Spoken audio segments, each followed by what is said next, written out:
opportunity ที่สุดเขาเปิดโอกาสคนลาวได้ดับได้ดีตั้งหลวงหลายไพ่มากในอเมริกามีอยู่มีกินตั้งหลวงหลายไพ่มากผู้ใดก็อยากมาจากเมืองลาวมาอยู่อเมริกามาเที่ยวกับมาอยู่เลยคำมาเที่ยวแล้วมาอยู่เลยนั้นมันผิดกฎหมายบ่ผิดทางบ่ให้ผิดกฎหมายเฮ็ดหยังเจ้าก็แต่งงานเขาก็แต่งงานแม่นบ่ล่ะไปแต่งงานเอากันมาบ่ผิดกฎหมายถูกต้องตามกฎหมายเจ้าก็เฮ็ดตามนั้นไปตามตอกออกตามประตูพี่น้องแต่บางคนหมายก็ว่าแต่งงานปลอมสบายดีสมฤทธิ์แต่งงานปลอมลังเถื่อนน้องแต่งเอาอ้ายแต่งเอาน้องมาแล้วล่ะปลดปล่อยกันออกไปว่าบ่ได้แต่งงานตัวเขาหมายเขาบ่ซื่อสัตย์กันบ่ซื่อสัตย์แล้วเกิดเรื่องดังคนมาในอเมริกามาถูกแบบมาถูกฐานเกิดเรื่องข้าพเจ้าจะให้ตัวอย่างอยู่ในบางรัฐแต่สิ่งที่มันฮ้อนอยู่ในปัจจุบันนี้ในอเมริกาในรัฐมินนิโซตานั้นฐานเสียงของเดโมแครตเลือกตั้งกันมันว่ามีการโคดโกงมีการโคดโกงได้และมีการต่อว่าต่อขานในมินนิโซตานั้นมีศูนย์กลางบัญชาการของพวกแบล็กเมทัลถือปืนอากาศเลาะกลางถนนเดินตามถนนอยู่ในนั้นพวกหัวอุแนงที่สุดในรัฐมินนิโซตานั้นแมนพวกมาจากโซมาเลียพวกที่ยิงทหารอเมริกาตายในโซมาเลียนั้นแมนพวกชาตินั่นแหละฆ่ากันมาบ่แล้วบ่ทั่วในโซมาเลียเป็นประเทศที่ใส่ความรุนแรงที่สุดในแอฟริกาในทวีปแอฟริกาได้มาอยู่ในอเมริกาคนพวกนี้เฮ็ดหยังเขาไปทางไหนเขาไปทางมืดการบาบุตรฆ่ายาเสพติดสร้างแก๊งสร้างพวกแก๊งโซมาเลียเท่าทำเอารายชื่อของผู้ที่ถูกจับคนโซมาเลียนี่นะที่ฆ่ายาเสพติดฆ่ายาไอเม็กซิกันหนึ่งโซมาเลียหนึ่งเรื่องของมันต้นตอปัญหาแต่คนลาวเฮานี้ข้าพเจ้าอยากให้มื่นหูมื่นตาและเบิ่งความจริงเด้อว่าพวกเจ้ามาอยู่อเมริกาพวกเจ้ามาแบบใด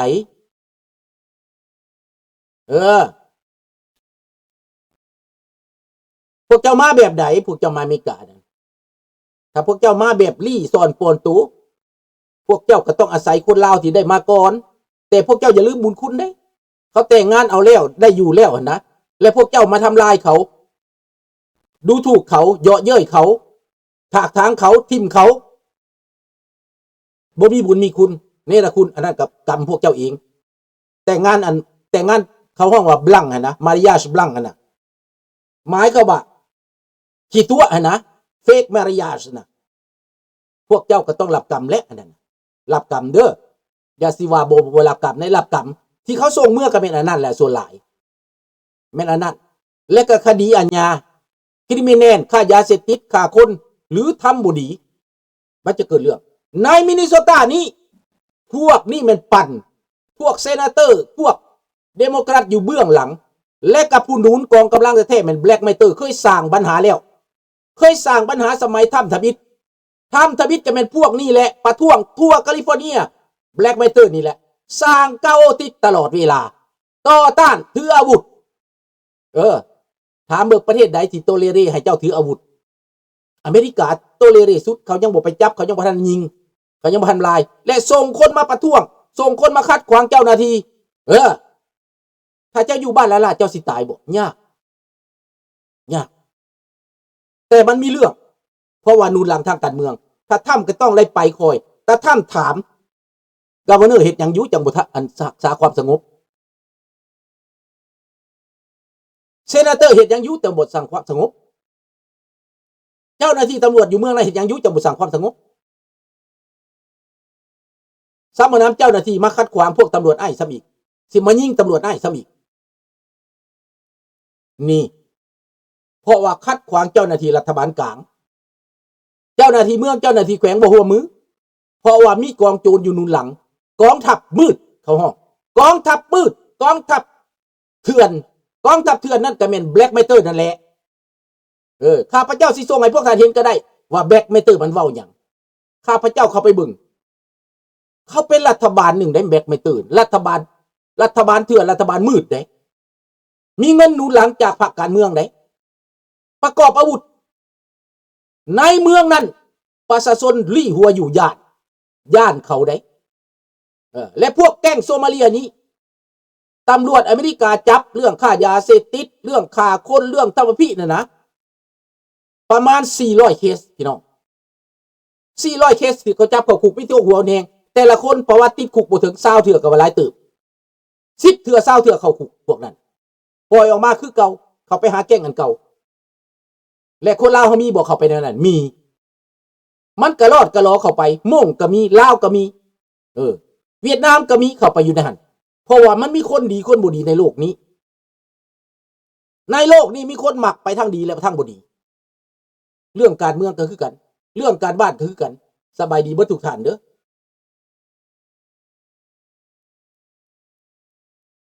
อันตาย2คนนั้นคันอยู่บ้านซื่อๆบ่ตายดอกคันเกิดเรื่องเจ้าอยู่บ้านเจ้าแต่2คนนั้นมันต้องมีแนวหนุนหลังมันจังตายได้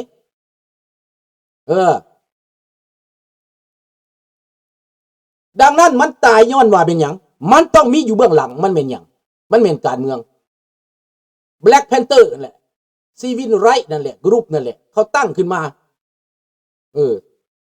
ตั้งขึ้นมาสมัยนั้นพุ่นเจ้าว่ายูดอนโน่นะมันยังก็ตามดอกเจ้าอยากตั้งรัฐบาลขึ้นมาจะตั้งขึ้นมาโลดจะตั้งขึ้นมาโลดซีวินไรอะไรเจ้าถือปืนนะซีวินไรเจ้าแหละน้อมจอนเจ้าอยากไปเข้าน้ำเขาก็ไปโลดเจ้าอยากไปเข้าน้ำเขาก็เข้าโลดเลยเจ้าสิสู้ก็รัฐบาลกลางเจ้าเสียดเซิร์กภายในประเทศอเมริกาเห็นโลด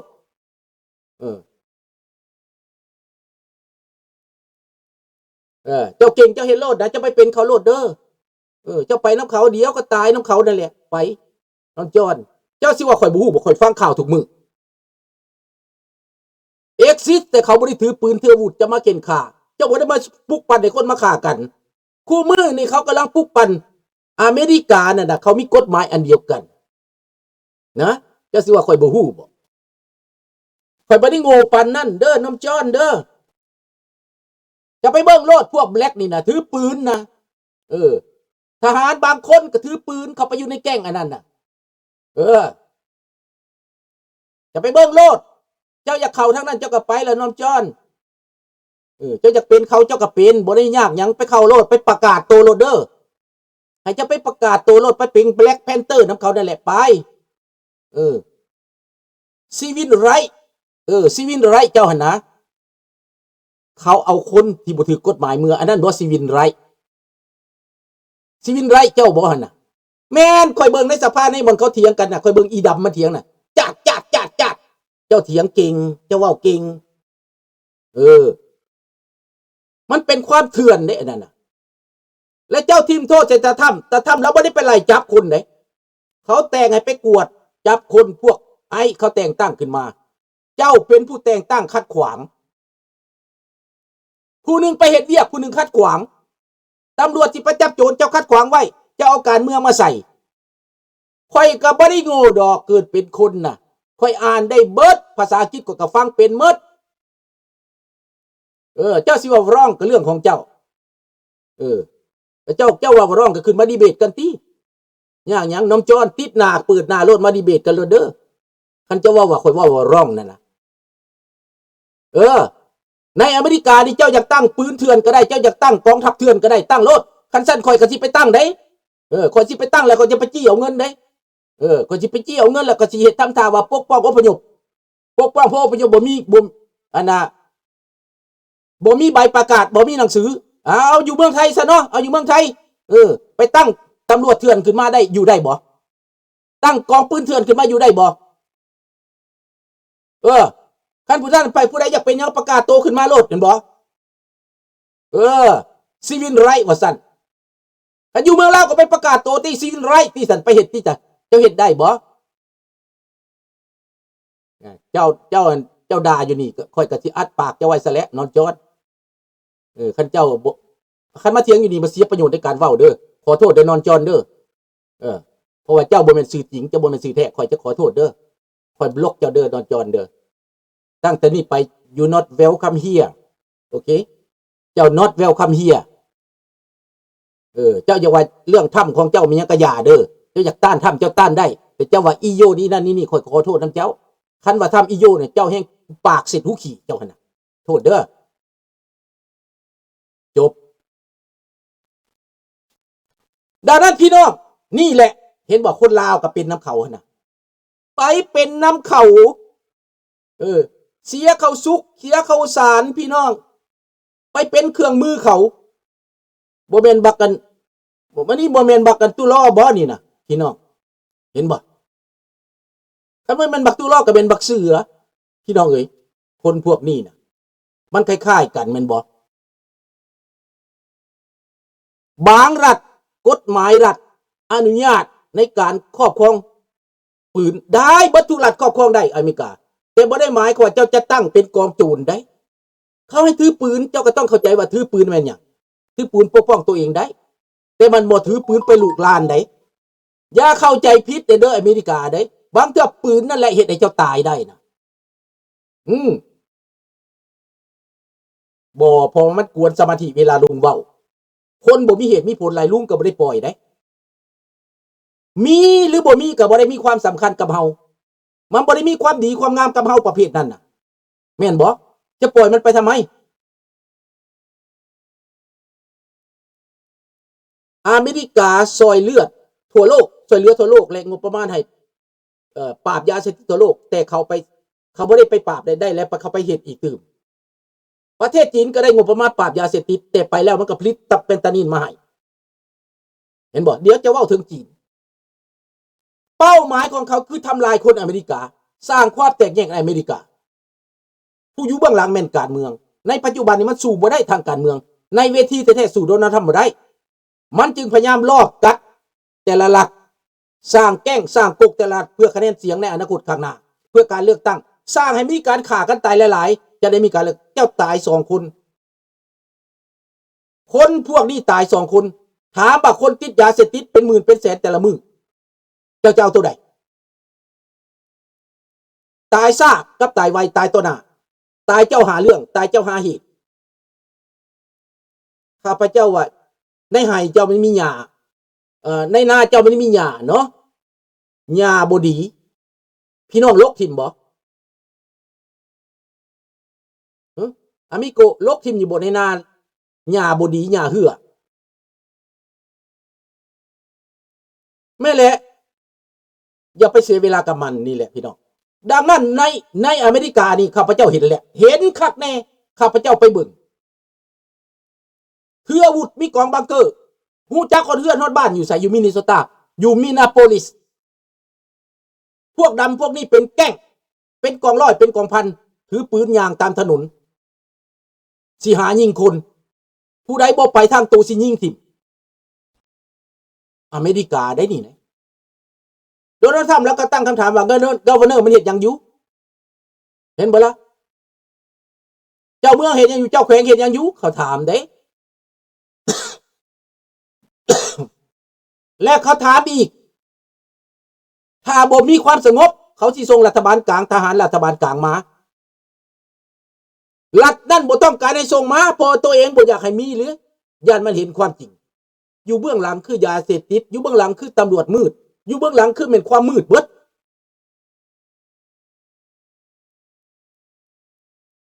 นั่นแหละดังนั้นมีปืนแล้วกลางมีปืนแล้วหาเรื่องก็คือแกกับแบล็กมันตื่นแล้วฆ่าคนแต่ก่อนกับบักหนึ่งตายแม่นบ่แม่นบักฟลอยด์นั่นตายบักฟลอยด์ตายฮะเขาก็บ่ฮู้จักว่าเหตุใดดอกเรื่องตายนั่นแต่ตายไปแล้วน่ะเจ้าก็มีศาลมีหยังเจ้าก็ขึ้นศาลแล้วแต่เจ้ายังบ่เลือกยังบ่หยุดเรื่องการตายยังเอาความสีนี่มาตายคนอื่นตายบ่นับแต่ว่าคันสีต่ำตายนี่ตุ้ยในอเมริกาบ่ต่างหยังดอกแคนาดาข้าพเจ้าก็เห็นแล้วว่าดำเป็นอะไรดีก็มีบ่มีดำกับดำดีก็มีแต่ส่วนหลายคนดำเขาดอนแค่คนได้พี่น้องอยู่นี่แหละอยู่ในแคนาดานี่ก็มาได้แม่ดำนี่นะพวกมาจากโซมาเลียนี่นะเก็บเพิ่นสิไปเฮ็ดมือตอนนั้นสงครามอิสราเอลแห้งๆนะเพิ่นสิไปเผาอันนั้นน่ะเซนาโกกของพวกยิวตำรวจเขาวางกล้องไว้เบิดข้าพเจ้าไปแปลงรถอยู่บนพวกมันนั่นแหละน้อยเห็นพวกชายหนุ่ม 4-5 คนแล่นเข้ามามนุษย์มาไหว ไล่ข้าพเจ้าออกจาก